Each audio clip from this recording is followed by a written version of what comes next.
ആർത്തിരമ്പുന്ന തിരമാലകൾക്ക് നടുവിൽ കടലിൽ ഒരു അണക്കെട്ട് പണിയുന്നു.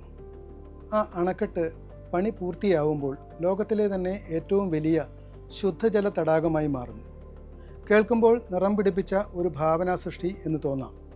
പക്ഷേ അത് ഭാവനാസൃഷ്ടിയല്ല, ഇത് നടക്കുന്നത് ഇന്ത്യയിലുമാണ്. നമ്മുടെ രാജ്യത്തെ ഏറ്റവും വലിയ ഒരു പദ്ധതികളിൽ ഒന്നായി അറിയപ്പെടുന്ന കൽപ്പസർ എന്ന പദ്ധതി ആണിത്. നടക്കുന്നത് കൃത്യമായി പറഞ്ഞാൽ ഗുജറാത്തിനടുത്ത് അറബിക്കടലിലാണ്. അവിടെ ഖമ്പട്ട് കടലിടുക്ക് എന്ന പ്രദേശത്താണ് ഈ പ്രോജക്റ്റ് ഉയർന്നു വരാൻ പോകുന്നത്. ഇത് സംബന്ധിച്ച ഒരുക്കങ്ങളുടെ കാലവും വർത്തമാനങ്ങളും ആണ് നമ്മുടെ അന്തരീക്ഷത്തിൽ ചുറ്റുമുള്ളത്. 60 കിലോമീറ്റർ നീളമുള്ള ഈ അണക്കെട്ടിൻ്റെ ചെലവും വളരെ വലുതാണ്. 1.3 ലക്ഷം കോടി രൂപ.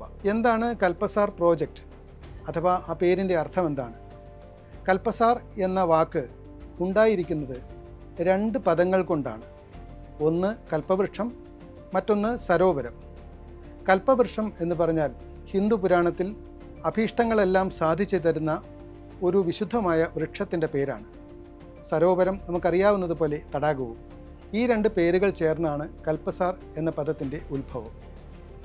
എന്തായാലും കൽപ്പസാർ പ്രോജക്റ്റ് ഗുജറാത്തിൻ്റെ ഭാവിയിലേക്കുള്ള വലിയ കുതിപ്പിൻ്റെ അടയാളമായാണ് ഔദ്യോഗിക വൃത്തങ്ങൾ കണക്കാക്കുന്നത്. പേരിൽ പറയുന്നത് പോലെ ഗുജറാത്തിൻ്റെ സകല ആവശ്യങ്ങളും പൂർത്തീകരിക്കുന്ന ഒരു പദ്ധതിയായിട്ടാണ് ഔദ്യോഗിക വൃത്തങ്ങൾ ഇതിനെ കാണുന്നത്.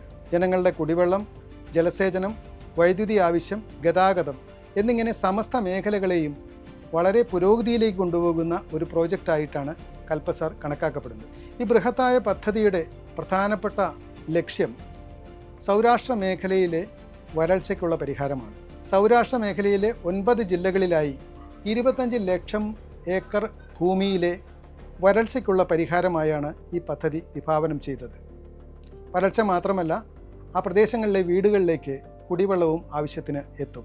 1800 ചതുരശ്ര കിലോമീറ്റർ വിസ്തീർണമുള്ള അണക്കെട്ടിൽ 7807 മില്യൺ ക്യൂബിക് മീറ്റർ ജലം സംഭരിക്കാനാവും. ഏകദേശം 2500 മെഗാവാട്ട് വരെ വൈദ്യുതി ഉൽപ്പാദിപ്പിക്കാൻ ഈ ഡാമിന് ശേഷിയുണ്ട്. അത് പരമ്പരാഗത രീതിയിലല്ല, സൗരോർജ്ജ പാനലുകളും കാറ്റാടി യന്ത്രങ്ങളും കൊണ്ടാണ് അത് ഉൽപ്പാദിപ്പിക്കുന്നത്.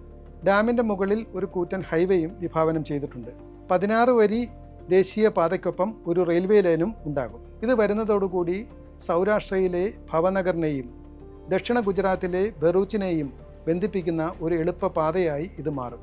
സൗരാഷ്ട്രയിൽ നിന്ന് ദക്ഷിണ ഗുജറാത്തിലേക്കുള്ള ദൂരം പരമാവധി കുറയും. ഇപ്പോൾ ഖമ്പട്ട് കടലിടുക്കിനെ ചുറ്റിപ്പോകുന്ന വാഹനങ്ങൾക്ക് 240 കിലോമീറ്ററിന് പകരം 60 കിലോമീറ്റർ സഞ്ചരിച്ചാൽ മതിയാകും. വ്യവസായ കേന്ദ്രങ്ങളായ ദക്ഷിണ ഗുജറാത്തിനെയും സൗരാഷ്ട്രയെയും ബന്ധിപ്പിക്കുന്നത് വ്യവസായത്തിലെ ഒരു പുതിയ വിപ്ലവത്തിന് വഴിവെക്കും. കൽപ്പസാർ പദ്ധതിക്ക് ഇപ്പോൾ ഗതിവേഗം വന്നത് പ്രധാനമന്ത്രി നരേന്ദ്രമോദിയുടെ നെതർലാൻഡ് സന്ദർശനത്തോടു കൂടിയാണ്. നെതർലാൻഡിൻ്റെ സാങ്കേതിക സഹായത്തോടു കൂടിയാണ് ഈ പുതിയ പ്രോജക്റ്റ് വീണ്ടും സജീവമായി മുന്നിലേക്ക് വരുന്നത്. പദ്ധതിയുടെ DPR ഇപ്പോൾ തയ്യാറായിട്ടുണ്ട്.